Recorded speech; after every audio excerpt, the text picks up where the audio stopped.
Hello, everyone. And so my name is Xiaodong Guo. I'm a faculty in Department of Nutrition and Food Science at Texas A&M University. And it's my pleasure to give you a lecture today. We talk about the dietary intervention in promotion of human health, particularly focus on phytochemicals in fruits and vegetables to improve diabetes and cardiovascular dysfunction. My lecture today will consists of two parts.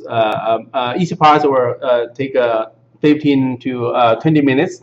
And part one, I'm going to give you a brief introduction of the significance of diet in control of obesity, type 2 diabetes, and cardiovascular disease. And I'm going to give you a review of how understanding our body system, how much energy requirement we need every day, and how the nutrients can interact with our endocrine system, particularly insulin secretion, signaling, and particularly glycemic index.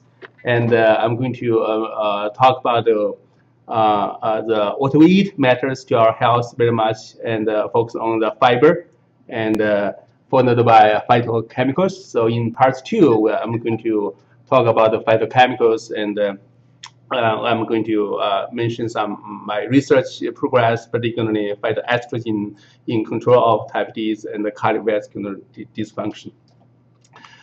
So over the past decades, we just witnessed the prevalence of obesity and diabetes in the world and in American too. So this slide shows you the prevalence of obesity and type 2 diabetes in USA in 2009 compared to just 15 years ago in 1994. So you can see in 2009, so in most of states in USA, I think the population with obesity, you can see were more than 26% so of the population, and of many states, particularly in Texas. And when you look at what happened in 1994, and the population with obesity measured by BMI, so and then you can see only less than 14% of population suffered obesity. Similarly, I think you can see the prevalence of type 2 diabetes had increased 2 times, 9% of population in many states in USA in 2009 compared to less than 4% of population in many of states, you can see. So the prevalence of diabetes also increased 2 times. So, and we can see obesity and is the major risk factor to cause type 2 diabetes. Indeed, obesity is a very health problem. So 80% of obesity population suffer from type 2 diabetes. So obesity almost affects every organ system in our body. So from the head to the toe, you can see from this slide. So it can cause a high risk factor for stroke and cataracts, and for lung disease, fatty liver, and infertility, and arthritis, and particularly, as I said, type 2 diabetes, dyslipidemia, hypertension, pancreas, arthritis, and a number of cancers. So you can see obesity is really a health problem. So largely, I think excess nutrients intake is a major cause for the obesity problem. So you can, this slide shows, I think, in 20th century, I think 2006, you can see with the same amount of the dollars. So when you go to a restaurant, you can buy a dish, is a big dish with a lot of food. So when you compare what you could buy 20 years ago in 1980s, so you, with the same amount of money, you only can buy a smaller dish with less amount of food. So basically, if we look at the difference, I think you can see the calorie could be more than 500 calories difference. So you can see food intake is a major, I think, problem to cause obesity. So we really ask ourselves how much food we really need every day. I think this is depends the BMR, so it's the basal metabolic rate.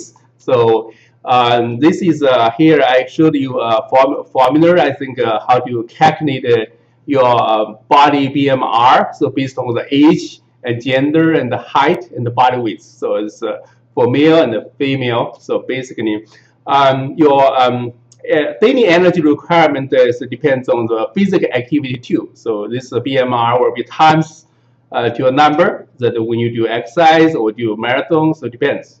So in average, I think everybody, I think we need 2,000 calories each day and to perform general, I think, activities. So every day. And this is how much food based on the nutritional scientist recommendation, how much food we should take from the carbohydrate and the protein and the fats. So based on the recommendation from nutritional scientists from National Academy of Science, Institute of Medicine. So our food, the daily food, the healthy food should have energy, 50% from carbohydrate and 25% from protein and 25% from fats. As you know, the fats has a high energy density, so it has a 9 calorie per gram compared to 4 and the calorie per gram from carbohydrate and the protein. So you can see we call it the food pyramid so structure. So you can see on the bottom of the food, so we should eat a lot of vegetable and fruit and whole greens and bread, potatoes, and rice, and to provide our energy, I think, every day. And then we have 25% of energy come from protein and another 20% from the fats. So we don't eat junk food, sugar or sauce directly from the drinks.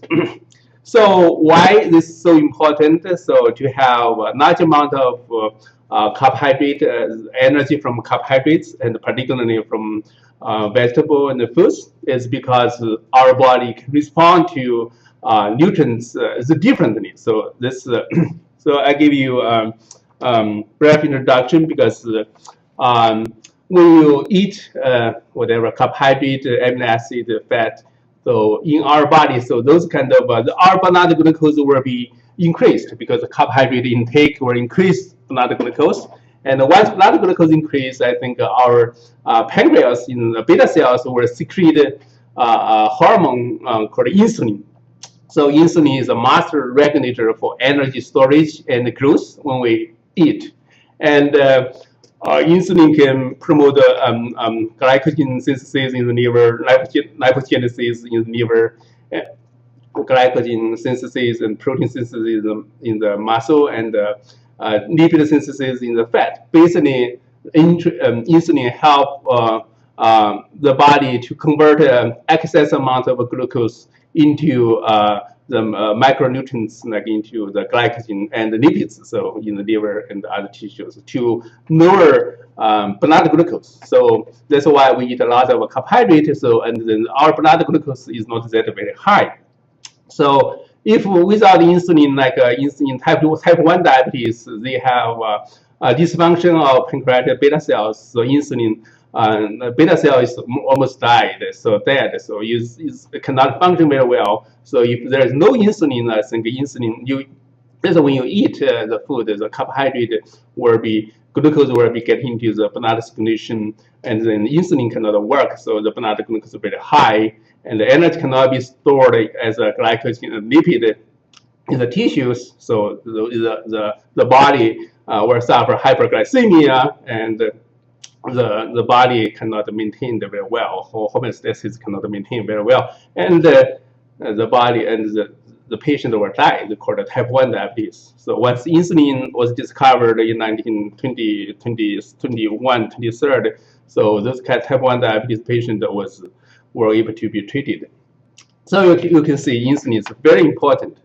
And over last, I think, decades, my studies, including others identified how insulin can function in the body, in the target cells. Insulin, as I said, is secreted from the pancreatic the beta cells in response to particular carbohydrate intake. So once insulin in the liver, and this showed in the heart, so how insulin can work. Basically, insulin will bind to the insulin receptor in the target cells like liver, muscle, and adipose tissue. And the insulin receptor has a tyrosine kinase activity. So, and the insulin receptor will recruit the intracellular protein like IRS1, insulin receptor substrate 1 and 2. IRS1, IRS2 is a major insulin component which can activate the PI3 kinase and then generating second messenger is PIP3 phosphonate 3 phosphate, which can activate the intracellular protein kinase as AKT, and AKT is a protein kinase and has many kinds of substrates. One of them we identified is a transcription factor in the nucleus. We call it FOXO1. It's all class of FOXO transcription factor family members. So FOXO1 can bind to the promoter region DNA promoter region of a number of target genes that can control hepatic glucose production, mitochondrial function, even hepatokine, cytokine secretion from the liver. And in the heart, I think also FOXO1 can control mitochondrial function, can control cardiac survival. So basically, we showed evidence, I think, in the liver, so without IRS1, IRS2, so the mice will suffer from hyperglycemia and type 2 diabetes. When we knock out IRS1, IRS2 gene in the heart, so the mice were died of heart failure. So, and the mice cannot survive. So you can see how important those kind of insulin signaling components play a central role in control of our metabolism and disease. And so we concluded that the insulin receptor substrate protein IRS1, IRS2 play a central role in insulin signaling, and then the dysfunction or suppression of those kind of gene expression can cause a disease. So this slide shows, I think, a suppression of IRS1, IRS2 gene expression as well as a protein stability. So that can be caused by environmental factors such as overnutrition, obesity, inflammation, stress, physical activity. They all can play a role to suppress the insulin signaling by suppress IRS1, IRS2 protein gene expression. So those are suppression of IRS1, IRS2 gene expression mediate insulin resistance. I think in a number of tissues, I think in RNAs, adipose tissue, brain, liver, heart, muscle, and ovary. So those kind of downregulation of insulin signaling components contribute to the development of metabolic syndrome, cardiovascular disease, and reproductive disease, even Alzheimer's dysfunction. So you can see. So basically, I think insulin resistance is so important because it's a central mechanism for the obesity development, metabolic syndrome, and the high risk factor for diabetes and cardiovascular disease. So far, we use lipid toxicity, too much fat intake or inflammation in the cells, which can inhibit the insulin signaling, and by suppressing IRS1, IRS2 at the cellular level, serve as a key mechanism for insulin resistance and related to diabetes, fatty liver, and metabolic disease. So before we talk about the insulin, why they are so important, because when we eat, so different food can our body can respond differently, so to secrete glucose and insulin. So we have one concept is the glycemic index. So what that means? The glycemic index is a measure of the extent to which carbohydrate containing food increase blood glucose. And basically, if we have eat any kind of food, whatever protein, fat, or carbohydrate, so we compare to the blood glucose will increase. I think when we compare to 50-gram portion of those kind of food compared to 50 gram of glucose. So once we take eat a drink of 50 gram of glucose, I think our body will increase, blood glucose will be increased dramatically and quickly. I think in 50 minutes, I think we reach a high level. And if we take other kind of food like beans, I think our blood glucose will increase slowly, like 100 minutes and at a lower level. So compared to the 50 gram of glucose intake, the blood glucose increase very high. We call it the high. If the food with can cause such kind of a high level of blood glucose increase, we call it high GI food. If the food like beans can cause blood glucose increase slowly and high, not very high, and then compared to the glucose is much lower, so we call it low GI food. So we can see different food can cause glucose increase differently. So, and this slide shows you, I think, carbohydrate compared to carbohydrate, protein, and fat. You can see blood glucose will be increased very fast. I think in 30 minutes up to very high level. And however, if you take 50 gram of protein, so your blood glucose will increase moderately and later delayed, I think, in 50 minutes. If you take 50 gram of fat, lipids, so your blood glucose barely increase. Similarly, I think the insulin secretion in the blood, you will see if you take 50 gram of carbohydrate, blood insulin will be secreted too. So, and compared to protein and the fat, so they show the similar pattern. So these matters a lot. You can see many food have a high GI and no GI. The white bread has high GI and no GI. You can see some other kind of oats and the rice. So this is a very important concept, like a vegetable and fruit. Most of them have no GI. They are no GI food, so you can see. And however, the whole grain, I think you can see the white bread. So they have those kind of food. They have a very high GI, is similar to glucose. So 100. So you can see, and this is very important. Why we eat large amount of vegetable, fruit, and whole grain from the food. In addition to have phytochemicals in the fruit and vegetable, and like a whole wheat greens contain a large amount of fibers too. So this is very important. Before we go to phytochemicals, what about the fiber? So in every day we should take at least 25 gram fiber from our foods, largely from whole grains, vegetable, and fruits. Because what are fiber? Fiber, they have a soluble fiber or insoluble fiber. So they are polysaccharides, glucose polymers. So, and soluble fibers, so they can maintain our body weight. They can slow down glucose absorption and lower blood cholesterol. So you can see the fiber cannot be digested, utilized by our body, because soluble fiber has to be fermented and by gut microbiota, so bacteria. So those bacterial microbiota will secrete some chemicals to digest, and the soluble fiber, and those fiber will become short chain fatty acid, and then can be utilized by the body. Insoluble fiber cannot be utilized.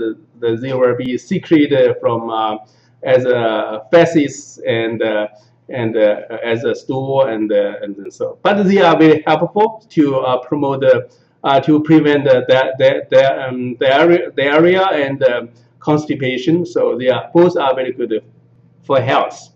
So this list shows you the dietary fiber. So most of them, I think you can see the cellulose, glucans, hemicelluloses, pectins, gamins, inulins, linens, and resistant starch. So you can see cellulose, what's that? It's a kind of glucose polymers and formed by beta-1,4 glycosidic bonds found in all the kind of plant cell walls. So you can see those kind of dietary fibers. So as you can see, the resistant starch. So it's basically they are inaccessible to human digestive enzymes. So the banana and the legumes, like soybeans, are sources of those kind of naturally occurring resistant starch.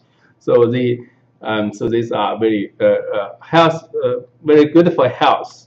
And the other kind of potential function fibers are determined by the Institute of Medicine of USA Academy of Science. So such as psyllium, these kind of plant seeds, and chitins, chitosans, fructooligosaccharides, and polydextrose, and resistance dextrins.